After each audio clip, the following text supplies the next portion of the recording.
Hello friends, कशा आहात सगळे. मी प्रतीक्षा पुन्हा एकदा तुमचं सर्वांचं अगदी मनापासून आपल्या यूट्यूब चॅनलवर स्वागत करते. तर आता रोजच काही ना काही तळलेलं किंवा असं तसं खाण्यात येतं. तर म्हटलं काहीतरी हेल्दी नाश्ता करूया आपण, थोडंफार हेल्दी खायला लागूया. म्हटलं तुमच्यासोबतसुद्धा शेअर करूया की मी काय बनवते ब्रेकफास्टमध्ये. तर स्टे ट्यून आणि व्हिडिओ लास्टपर्यंत बघा. व्हिडिओ आवडत असतील तर चॅनलला लाईक, शेअर आणि सबस्क्राईब करा. मी आज ठरवलं होतं की नाश्त्यासाठी चणे चाट बनवायचं. तर चणे खूप हेल्दीसुद्धा असतात आणि असं काही दुसरं ऑइली वगैरे पण काही राहत नाही. त्यामुळे म्हटलं चणेच बनवूया आपण, थोडं हेल्दी पण राहील आणि टेस्टी पण राहील. तर त्यासाठी मी कांदा पूर्ण कट करून घेते आहे बारीक बारीक, आणि कांदा आणि टोमॅटो दोन्हीसुद्धा मी आता बारीक बारीक कट करून घेते आहे. चणे मी रात्रीच भिजू घातलेले होते, गरम कोमट पाण्यामध्ये रात्रीच चणे टाकून ठेवलेले होते. तर आता 7-8 तासाच्या नंतर मग ते व्यवस्थित म्हणजे भिजलेले आहेत. आणि आता त्याला मी उकडण्यासाठी ठेवलेलं आहे. सकाळी उठल्यानंतर मी त्याला कुकरमध्ये लावलं होतं. आणि आता टोमॅटो कांदा वगैरे ही बाकीची तयारी करून ठेवते आहे. कांदा सगळा माझा कट करून झाला आहे बारीक बारीक, आणि टोमॅटोसुद्धा. जसं कांदा आपण म्हणजे फ्राय करून पण टाकू शकतो, पण मग तेल वगैरे लागतं त्याला जास्त, तर मग ऑइली असं काही पाहिजे नव्हतं.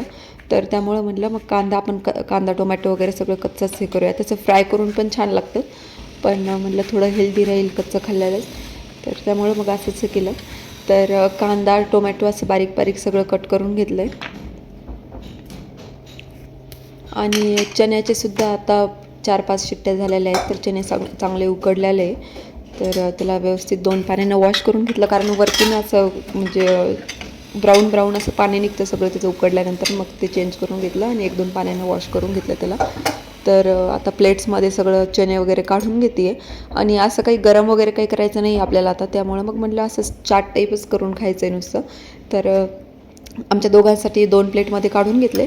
आणि वरतून थोडंसं आपलं लाल तिखट, परत मीठ, चना मसाला वगैरे पण टाकू शकता अजून, पण आम्हाला सिम्पलच पाहिजे होतं आणि म्हणजे हेल्दी ऑप्शन पाहिजे होता त्यामुळं. तर नुसतं लाल तिखट, मीठ वगैरे असंच हे टाकून घेतलं. याच्यामध्ये बिलकुल ऑइल टाकलेलं नाही आहे, किंवा म्हणजे काही फ्राय वगैरे तर केलेलंच नाही आहे, म्हणून काही ऑइलचा प्रश्नच नाही आहे.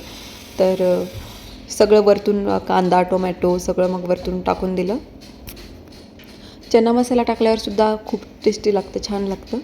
आणि वरतून अजून कोथिंबीर टाकून दिली, कारण कोथिंबीर आम्हाला दोघांना पण खूप वरतून छान वाटते, एकदम खायला पण टेस्टी लागते, आवडते सुद्धा, आणि छान दिसते. तर मग कांदा टोमॅटो कोथिंबीर लाल तिखट आणि मीठ हे सगळ्या गोष्टी ॲड केल्या, आणि वरतून लिंबू पिळलं दोन्ही पण याच्यावरती, आणि हे सगळं मिक्स करून घेतलं. तर इतका टेस्टी, म्हणजे इतका टेस्टी पदार्थ बनला होता हा की, आणि एकदम सिम्पल, काहीच नाही, इतक्या लवकर, आणि इतकं टेस्टी, एकदम चाट व्यवस्थित बनलं होतं, एकदम छान झालं होतं. आणि मेन म्हणजे खूप हेल्दी ऑप्शन आहे. जर तुम्हाला पण ट्राय करायचं असेल तर तुम्ही नक्की करू शकता. आणि खायला कसा वाटतो तर मला कमेंट करून सांगा. तर आता आजचा ब्रेकफास्ट रेडी आहे आणि खूप छान लागतो, म्हणजे खायला एकदम टेस्ट छान लागते. तर आता पाऊस चालू झालेला आहे, म्हणजे कंटिन्यू किती दिवसापासून ना नुसती बुरबुर बुरबुर चालू आहे. आणि बाहेरचं असं काही वातावरण आहे. ऊन तर किती दिवसापासून ऊन पडलंच नाही आहे, सूर्य निघालाच नाही आहे. तर बाहेर आत्तासुद्धा चालू आहे पाऊस, बुरबुर बुरबुर. आता तुम्हाला दिसतं आहे की नाही याच्यामध्ये, थोडं एवढं क्लिअरली नाही दिसते. तर समोर एक साईडचं कन्स्ट्रक्शन चालू आहे आमच्या इकडं, तर त्यामुळे ती बिल्डिंग दिसते. पण इकडं बघा, पूर्ण झाडांमध्ये पण खूप जास्तीत जास्त पाणी वगैरे झालं होतं. जे झाडं पाण्यामध्ये टिकतात जास्त पाण्यामध्ये, मग ते असे ठेवले होते मी.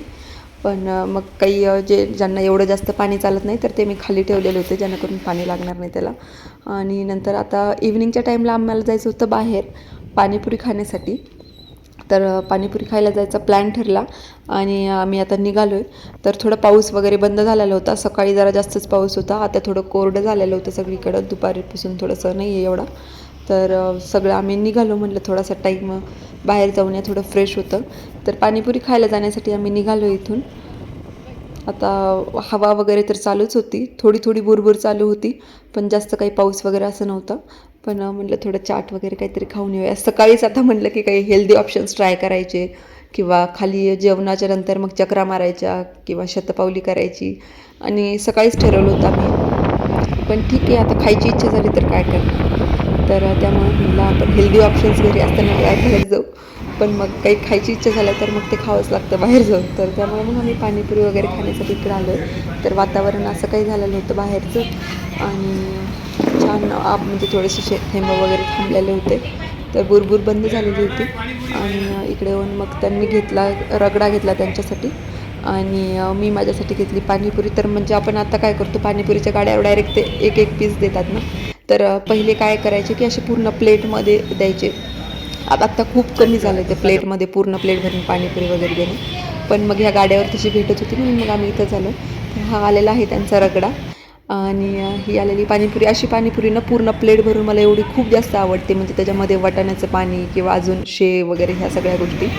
तर पाणीपुरी आणि रगडा सगळा फिनिश झाला आणि खूप जास्त टेस्टी होती. पण आता तशी पाणीपुरी ना खूप कमी झाली, म्हणजे सगळीकडे आता भेटत नाही, अशा गाड्यांवरच भेटते फक्त ती. नाहीतर नुसतं ती पाणी वगैरे तर तसंच ते एक एक पाणीपुरी घेऊन खायला लागते. पण मला अशी खूप आवडते. तर आम्ही यांच्याकडे अधूनमधून येत असतो, पहिलेसुद्धा आलेलो आहे आणि टेस्ट पण छान आहे यांची खूप. तर त्यांच्याकडे भरपूर असं काही अजून होते व्हरायटी ऑप्शन्स. नंतर म्हणलं आता वरती जायच्या अगोदरच आम्ही तसं जेवणाच्या नंतर खाली चक्रा मारण्यासाठी येतो. पण म्हणलं की आता खाऊनच आलो आहे आपण बाहेरून, तर जेवणाचं स्वयंपाक वगैरे सगळं रेडी होतं. म्हणलं आपण आज अगोदरच चक्रा मारू, थोडंसं खाली फिरू, शतपावली वगैरे करूया.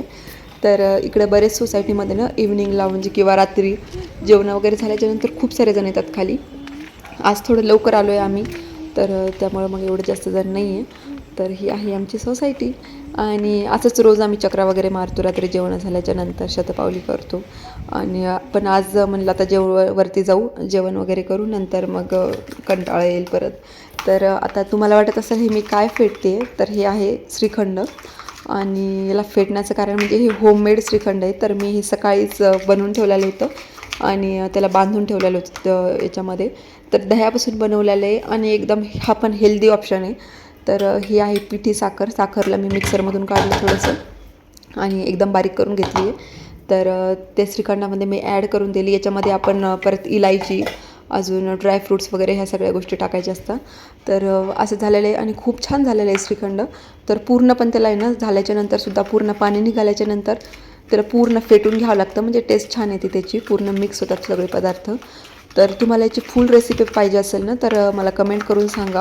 खूप हेल्दी ऑप्शन आहे आणि मेन म्हणजे डेअरी प्रोडक्ट वगैरे आपल्याला जर खायचे असतील तर चांगला ऑप्शन आहे हा पण. आणि बाहेरचं पण आता खातो, पण चांगलं आहे किंवा नाही आहे, तर त्या कधी बनवलेलं आहे काय, तर त्यामुळं मग म्हटलं आपण घरीच खाऊया. कारण दही तर जवळपास सगळ्यांच्या घरी असतात. तर दह्यापासून एकदम कमी गोष्टींपासून बनतं, 2-3 गोष्टींपासूनच. जर का दही आणि साखर जरी असेल ना नुसती, तरीसुद्धा बनतं श्रीखंड. इतकं सोपं आहे. वरतून त्याच्यामध्ये मी ड्रायफ्रूट्स, बदाम वगैरे ॲड केले आणि परत थोडंसं त्याला मिक्स वगैरे करून घेतलं आणि खूप एकदम सोप्या पद्धतीनं एकदम टेस्टी श्रीखंड आपला रेडी आहे. तर त्याला मी बार फेटून घेते, कारण मला असं वाटतं व्यवस्थित मिक्स होऊन जाईल ते, कारण शुगर वगैरे ते साखर जी आहे तर ती व्यवस्थित मिक्स होऊन जाईल सगळीकडं. आणि आता अशा प्रकारे रेडी आहे. तर हे श्रीखंड खायला खूप जास्त टेस्टी झालं होतं, म्हणजे एकदम छान टेस्ट झाली होती, एकदम बाहेरून जसं आणतो तसंच. तर याच्यामध्ये इलायची वगैरे ॲड करू शकता, आणखी जे जे ड्रायफ्रूट्स वगैरे आवडतात ते. तर अशा प्रकारे रेडी आहे आपला श्रीखंड. रेसिपी पाहिजे असेल तर मला कमेंट करून सांगा आणि अशाच नवीन व्हिडिओज बघण्यासाठी सबस्क्राईब करा.